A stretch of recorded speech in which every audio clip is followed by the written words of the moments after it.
Aggiornamento di calciomercato Inter, ultimissime news sui vari nomi di cui si sta parlando intorno ai colori nerazzurri sia in entrata che in uscita. Siamo qui con il nostro consueto format con il tier maker, con i 10 nomi più caldi del mercato dell'Inter. È un format che vi piace, ce lo fate sapere spesso nei commenti e nelle varie dirette. La prossima, ragazzi, nel mercato dell'Inter sarà una settimana decisiva, ci sono diverse questioni che andranno finalmente a risolversi, una su tutte, ma lo vedremo fra poco, e quindi abbiamo deciso ancora una volta, sempre di domenica, un po' il contenuto della domenica, di proporvi appunto questo tier maker. Quindi andremo ad analizzare i 10 nomi più caldi, li disporremo nelle varie fasce, rovente, caldo, tiepido e freddo, e contestualmente vi darò le ultimissime novità, così condensiamo all'interno di un unico episodio anche tutte le ultime questioni di mercato. Quindi lanciamoci subito all'interno del nostro format. Prima, come sempre, un mi piace al contenuto se vi può piacere, e poi fatemi sapere nei commenti appunto se questo format continua a piacervi, se vi piace appunto vedere anche queste fasce che vanno a completarsi, e ve lo proporremo saltuariamente. Andiamo subito quindi nel tema, vi vado a condividere immediatamente lo schermo per chi ci segue appunto su YouTube, e andiamo a disporre questi 10 nomi. Le fasce, vi dicevo, sono rovente, caldo, tiepido e freddo. I nomi, state anche vedendo le fotografie dei calciatori, sono Romelu Lukaku, Paulo Dybala, Alexis Sanchez, Correa e Dzeko. Ho trovato una foto in cui sono presenti insieme perché il discorso che faremo vale un po' per entrambi. Milan Skriniar, Bremer, Nikola Milenkovic, Henrik Mkhitaryan, Andrea Pinamonti, e poi ho messo la foto di Valentino Lazzaro, ma vale anche per Dalbert. Qui la foto in comune non l'ho trovata, quindi faremo un discorso su entrambi. Cominciamo subito, e cominciamo da Big Rom, da Romelu Lukaku, l'affare, mi viene da dire, più importante del mercato dell'Inter fino ad ora. Romelu Lukaku lo vado sicuramente a posizionare subito nella fascia rovente, come l'estate che stiamo vivendo, perché Lukaku attualmente è in vacanza in Sardegna, ma a metà della prossima settimana, quella che si apre domani, quindi fra mercoledì e giovedì, sarà a Milano.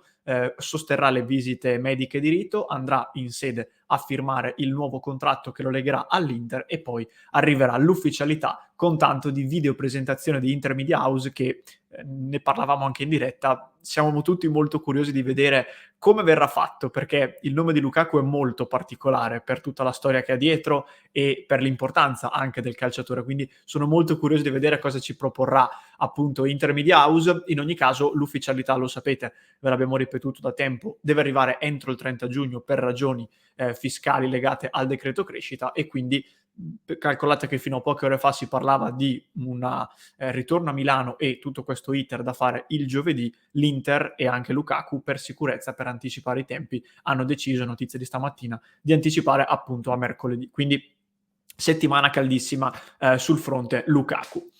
Settimana invece un pochino meno calda, e direi a questo punto tiepida, sul fronte Paulo Dybala. Perché?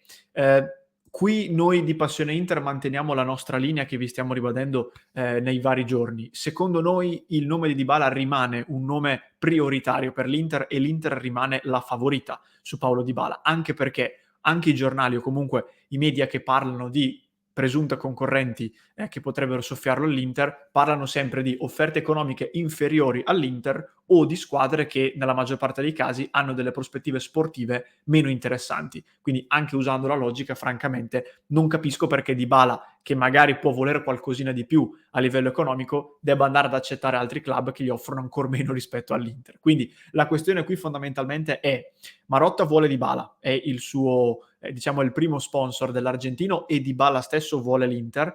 Il problema è che l'Inter, a maggior ragione grazie all'arrivo di Lukaku, deve sfoltire in attacco, e infatti i prossimi due nomi di cui parleremo vanno proprio in questa direzione. L'offerta continua ad essere intorno ai 6 milioni circa, qualcuno dice 5 che diventano 6 con i bonus, qualcuno dice 6 a cui poi si aggiungono i bonus. In ogni caso siamo intorno a queste cifre. L'Inter chiede pazienza, è probabile che nemmeno la prossima sarà la settimana decisiva per Dybala, potrebbe volerci ancora del tempo. Io ad oggi, 26 giugno, continuo ad essere ottimista. Poi con il passare dei giorni, nelle varie dirette e nei vari contenuti, vi daremo tutte le ultime novità. Quindi per ora lo metto su tiepido.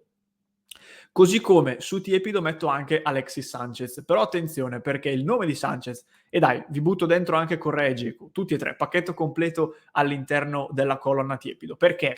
Perché sono tre nomi tutti legati. Dybala, Sanchez e la coppia Correa-Dzeko, quindi 4 nomi in realtà, sono tutti legati perché gli ultimi tre, quindi Sanchez, Correa e Dzeko, da questi tre almeno 2 dovranno essere sacrificati per creare lo spazio salariale e soprattutto numerico per portare a casa il primo, ovvero Paulo Dybala. Per quanto riguarda Sanchez, noi su Passione Inter ve lo stiamo ribadendo da tempo. Lorenzo da diverse settimane, se non mesi, aveva rivelato questa notizia che eravamo riusciti a verificare, secondo cui Sanchez, a differenza per esempio di Vidal, si sente ancora un giocatore molto importante, tanto da voler rimanere in Europa e giocare se possibile anche ancora ad alti livelli. Non è un mistero che Sanchez gradirebbe tantissimo tornare per esempio al Barcellona e quindi attualmente sta facendo un po' di resistenza. Uno perché appunto ha delle aspettative importanti, la Gazzetta dello Sport recentemente diceva che per Sanchez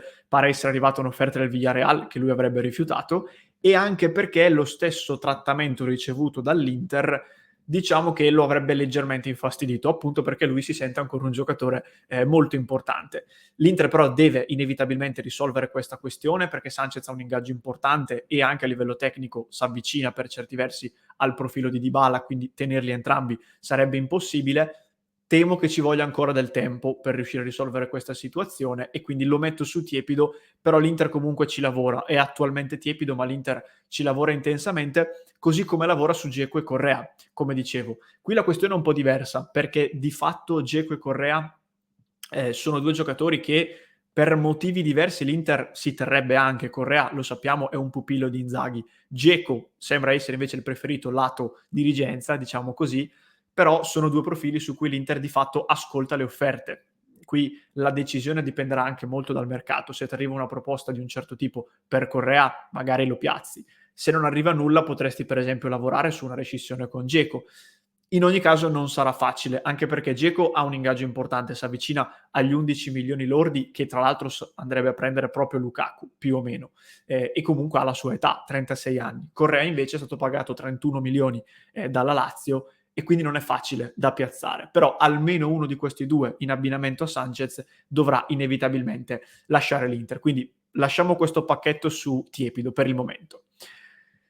Apriamo anche la colonna del caldo e purtroppo la devo aprire con Milan Skriniar. Ragazzi, qui la questione è sempre quella. Il PSG continua a premere. Questa settimana, secondo diverse fonti, potrebbe essere quella decisiva per l'affondo definitivo. L'Inter continua a rimanere sulle sue posizioni. Non ha per il momento abbassato più di tanto la sua richiesta a livello economico. In Francia questa operazione non viene data con, diciamo, cioè in Francia sono un po' più prudenti rispetto a quello che per esempio leggiamo in Italia, però anche la stessa Equipe, quotidiano francese molto autorevole, parla di un Campos, l'uomo mercato del PSG, che sarebbe di fatto pronto all'affondo decisivo. L'Inter comunque non vuole contropartite, quindi solo cash per Milan Skriniar, al quale è stato offerto un ingaggio triplicato rispetto ad oggi, quindi sempre molto facile contrattare contro la potenza di fuoco dei qatarioti. L'addio di Skriniar non mi sento di darlo come inevitabile né come scontato, però indubbiamente qualora si concretizzasse sbloccherebbe tutta una serie di affari in entrata, tra i quali peraltro alcuni li vediamo anche con questi nomi, che porterebbero la rosa di Inzaghi ad arrivare di fatto a completarsi. Quindi vediamo cosa accade. Mi sento di metterlo su caldo con la paura che diventi rovente con il passare delle ore, però vediamo. E rovente metto Bremer, attenzione, Gleison Bremer lo metto su rovente perché notizia di questa mattina, tra le altre cose, in settimana ci sarà un incontro, parlava di questo questa mattina Tutto Sport, tra l'Inter e il Torino per chiudere finalmente questa operazione. È un'operazione sulla quale l'Inter lavora da mesi, l'accordo con Bremer e la preferenza anche tecnica del difensore brasiliano c'è da mesi. La difficoltà, ve lo raccontavamo anche qui su Passione Inter, era trovare l'accordo con il Torino, che continuava a sparare cifre molto alte per il brasiliano, però di fatto anche il Toro si è più o meno rassegnato all'idea di doverlo perdere. e quindi l'Inter in settimana cercherà di chiudere. Qui ricordo soprattutto la redazione di Sky con Gianluca Di Marzio, ma non è l'unico, insiste nel dire che Bremer arriva a prescindere da Skriniar, e quindi questa è un'operazione interessante, cioè vuol dire che l'Inter ha messo in preventivo di andare a spendere 25-30 milioni a prescindere da quello che accadrà con la cessione pesante, anche perché l'eventuale addio di Skriniar potrebbe sbloccare anche Nikola Milenkovic, su cui però torno tra pochissimo. Quindi Bremer va su rovente, in settimana incontro per chiudere, e poi anche per quanto riguarda Bremer si cercherà di averlo a disposizione per l'inizio del ritiro estivo di luglio. Milenkovic lo metto su freddo, ma attenzione, lo metto qui perché, come vi ho detto adesso, la priorità dell'Inter per la difesa è Bremer. L'Inter in questa settimana va diretta su Gleison Bremer. Milenkovic si sblocca solo nel momento in cui esce Skriniar. Quindi è chiaro che Skriniar va su caldo e quindi la probabilità che esca è alta. Per il momento metto Milenkovic su freddo perché l'Inter per ora lo tiene semplicemente d'occhio. Se poi Skriniar dovesse partire, allora si scalderebbe all'improvviso anche il serbo della Fiorentina, che ricordiamo è un classe 97 in scadenza nel giugno 2023. Si parla di una valutazione da circa 15 milioni di euro.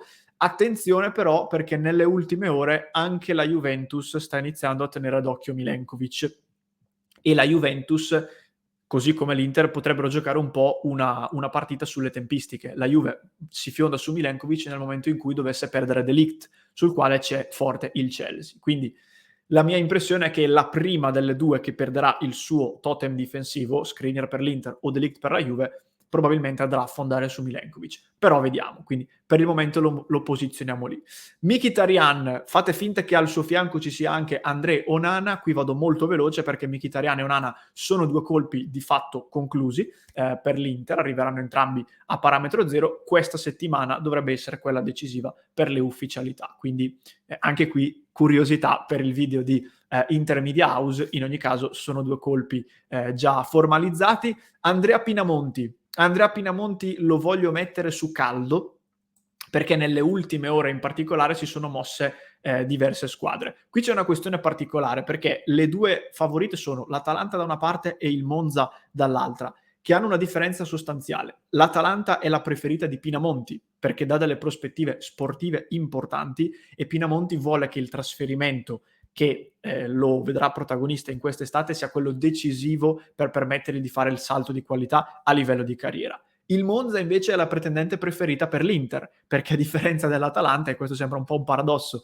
ma sembra essere così, offre circa 20 milioni di euro per lui, mentre l'Atalanta per il momento è ferma a 10 più 5 di bonus. Quindi qui bisognerà risolvere un po' questo nodo. La mia sensazione è che alla fine, se l'Atalanta diciamo confermasse il suo interesse, si andrà proprio sulla Dea. Speriamo che l'Inter possa tirar fuori qualche milione in più, perché francamente 10 più 5 di bonus per un giocatore che ha fatto la stagione di Pinamonti e che ha l'età di Pinamonti mi sembrano un po' pochini. Io me lo immagino, lo dico come battuta, me lo immagino al Sassuolo, staremmo parlando almeno di 4 volte tanto questa cifra. Però attenzione, perché Pinamonti e Skriniar, che non a caso sono abbinati nella nostra colonna caldo, sono i due nomi più importanti in uscita su cui l'Inter sta lavorando e su cui l'Inter ha messo la sua priorità. E infatti vado a concludere il nostro tier maker con Valentino Lazzaro, che come vi dicevo ha un discorso che vale anche per Dalbert, e lo metto su freddo perché proprio ieri la Gazzetta dello Sport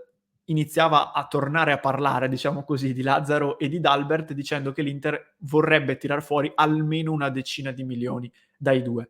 La sensazione che ho avuto io è che per il momento si stia parlando comunque di ipotesi, perché francamente piazzare questi due è veramente molto difficile. La Gazzetta parlava di circa 5 milioni dal Nizza per Dalbert e un prezzo di Lazzaro intorno ai 10 milioni trattabili. Su Lazzaro ci sarebbero Fiorentina e Atalanta, innanzitutto in Italia, ma soprattutto il Borussia Mönchengladbach in Germania, nel club nel quale peraltro Lazzaro ha già giocato. Io la vedo sempre molto difficile. Io sono molto prudente su questi profili qui perché ogni anno si parla di addio, di prestiti con obbligo di riscatto e alla fine sistematicamente ti ritrovi a doverli cedere in prestito con diritto e l'estate dopo te li ritrovi nuovamente in casa.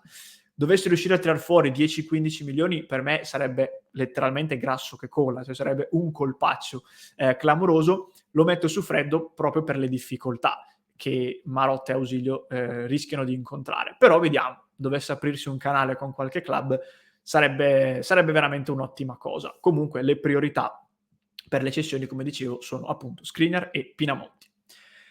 Questo, ragazzi, è il tier maker con i 10 nomi più caldi di questa settimana, quindi fatemi sapere ovviamente cosa ne pensate, le vostre sensazioni sui vari giocatori di cui abbiamo parlato. Vi ricordo ancora una volta chiaramente di lasciare anche un mi piace al contenuto. Ditemi un po', ditemi così, qual è il giocatore di cui aspettate maggiormente il video di Intermedia House? Fatemi sapere questo, visto che è un discorso collaterale al mercato, ma che fa molta presa all'interno della tifoseria. Io vi ricordo ancora una volta che se volete sostenere il nostro progetto, oltre all'iscrizione al canale, potete anche abbonarvi o sul canale YouTube o su www.passioneinter.club ed entrare a far parte della nostra splendida community. E infine vi lascio ricordandovi che se mi stai seguendo da podcast ti lascio in descrizione il link al contenuto di ieri. Ci teniamo tantissimo perché abbiamo fatto un'analisi super approfondita sul profilo ideale per sostituire eventualmente Milan Skriniar. Siamo partiti da 460 difensori considerati, siamo arrivati a ottenere il nome migliore per caratteristiche. Quindi te lo lascio in descrizione se mi stai seguendo da podcast, se invece mi stai seguendo su YouTube, guarda qui alla mia destra, ti comparirà il link, clicca e fammi sapere che ne pensi.